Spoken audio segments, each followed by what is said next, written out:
Welcome back to Faith and Life with Niah. Today we're going to be talking about obedience. I'm not the most obedient person out there. I'll be lying if I come to you and I'm like, oh, obedience, let's talk about it. I downpack it because I feel like naturally I wouldn't want to talk about certain things until I feel like I have it under my belt. But to be honest, we're not perfect. We're not 100% at anything. And I feel like as humans, we struggle and fall short daily. I feel like I just fell today. Yeah, I know I'm called to the media space in some way, and I'm still trying to figure out my place and my footing there, but let me just talk. Let's just, talk together and share because, one, you're not alone with whatever, you're struggling to obey with. I feel like obedience is so important, but it's also so scary. And as a Christian, we like to not talk about the scary stuff. We like to say, suck it up and just do it, but that leads people to actually not doing it. They actually leave or stray away or hide. And I feel like sometimes it's okay to be vulnerable and say, actually, God told me to do this, and I am shaking in my boots right now. I don't want to do it. I am going to do it eventually, because sometimes that is the case. And I feel like as Christians, we like to act like we have it all together, including me. I don't want to share my struggles. I don't want to be vulnerable. I don't want to confess my sins one to another because I don't want nobody in my business.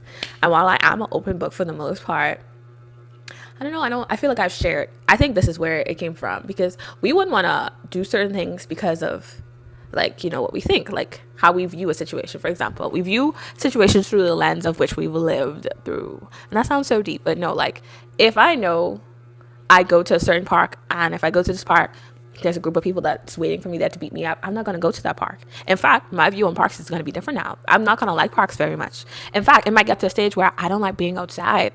And we get to all of these deeper places of trauma. It sounds like I'm a therapist or something, but we don't think it's trauma. We think it's just like a personality trait. Oh, I just don't like people. Oh, I just don't like this. No, you've never been really hurt by people or loved by people or seen by people, so you stray away and you tend to come back and you don't want to talk to people because you don't want them to perceive you wrong and then leave you and abandon you. So you say you don't like people. Honestly, that's me too. I love people, but I also don't like them like that. I love them because I'm called to love them, but I'm learning to like them.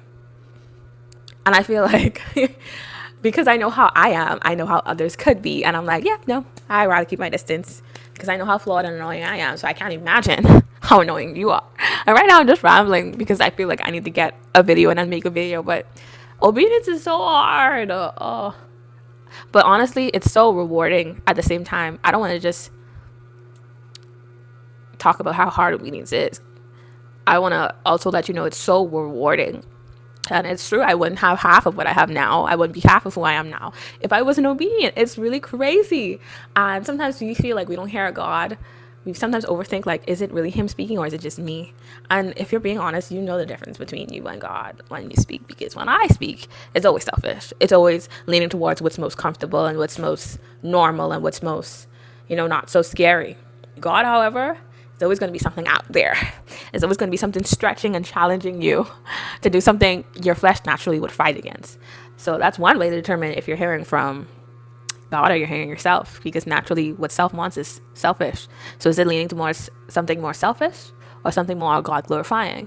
Is it leaning more towards what you feel like you deserve or want, or is it leaning more towards what the Bible says, about you and what you're called to do and be? So I don't even know how I got here. But I feel like, yeah, I need to talk about this. Even this YouTube channel, I feel like it's a level of obedience I'm working in and on right now, which is crazy because I didn't really want to do YouTube. Like I said in my first video, it was hard. I mean, so I thought. It's not that hard, honestly, because I don't edit much, as you guys probably could see. I just like to yap and have conversations. Don't kill me. But, yeah, what was I talking about? What was I saying this now? Oh yeah, YouTube is a form of obedience I'm working on and in right now, because at first I was going to do it for fun, and then God was like, no, I'm going to say certain stuff through you and you're going to say it and post it. And I'm like, oh wow, that's crazy. And I feel like in a sense he's going to get me canceled, but getting canceled because of Jesus, what an honor, first of all. And secondly, I feel like getting canceled is so childish. What do you mean you're canceling me? Are we in grade 5? That is so funny to me when someone says you're going to be canceled. Once God don't cancel me, once my name isn't up in the book of life, I'm good. Because what you gonna do? Kill me? That's the worst you could do. And yeah, that's scary because I don't like pain. But at the end of it, if I were to die, guess where I'll be? So you lose. You lose, to be honest. But yeah, um, I don't think I have much else to say. But check out my lashes. What do you think? What do we think? I stick them. I'm a lash girly, but I realized I don't like a full set of lashes.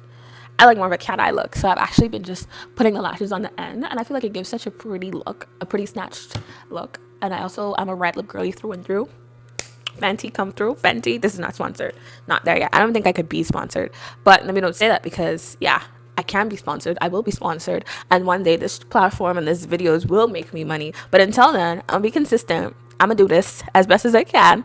I'm going to talk about God. I'm going to talk about my life. And we're going to be having some vulnerable, hard conversations every now and again about some random stuff that I feel like God is calling me to talk about. So, yeah, that's all for today. Today is currently Thursday. I'm going away, so I figured let me record in advance. You see the thinking? You see this? I'm trying to think and plan ahead. This year at my church, the theme is excellence. No, I lie. The theme is legacy, but almost basically similar, leaving everything in a state of excellence, doing everything with excellence. And my friend reminded me yesterday, shout out to Sonia, whatever, that, I should be doing my YouTube videos with excellence because I told her I hate editing. I don't want to spend hours editing, and, honestly, I just slap it together and go. And she was like, but you should be doing this with excellence. And I wanted to leave her house at that moment. But no, I needed to hear that because I'm like, how dare I talk and preach about excellence, legacy, consistency, and I'm not even being consistent with my editing. Like, girl, what? Also, shout out to Malia and myself because this is so cute. This hairstyle is so cute and so lightweight. This is Cuban hair. $13 a pack. I use 3 packs. Nobody asked me, but just in case you do, in case you're wondering who did my hair, it was Ma and also my friend Niah. She needed to part it for me because I could not part this to save my life. Or I mean, I could part it. It wouldn't be straight and cute like this. But I love it. We're gonna freshen it up today for my trip, and I can't wait. I'm also baking cupcakes today because my husband's birthday is Saturday and he's turning 29. I should be baking 29 cupcakes. Oh my gosh, I didn't think about that. But no, let me stop freaking out because if I bake all that, he's not gonna be able to eat all that because we're leaving tomorrow. I mean, I wouldn't put it past him, but anyways. I hope you guys are having a great week. Thank you again for watching Faith and Life with Niah. See you in the next episode, and subscribe, like, share if you haven't. Also, talk to me in the comments. Like, y'all ain't gonna be having me talk by myself this whole journey. Like, talk to me, please. Talk to me. Thank you. Bye.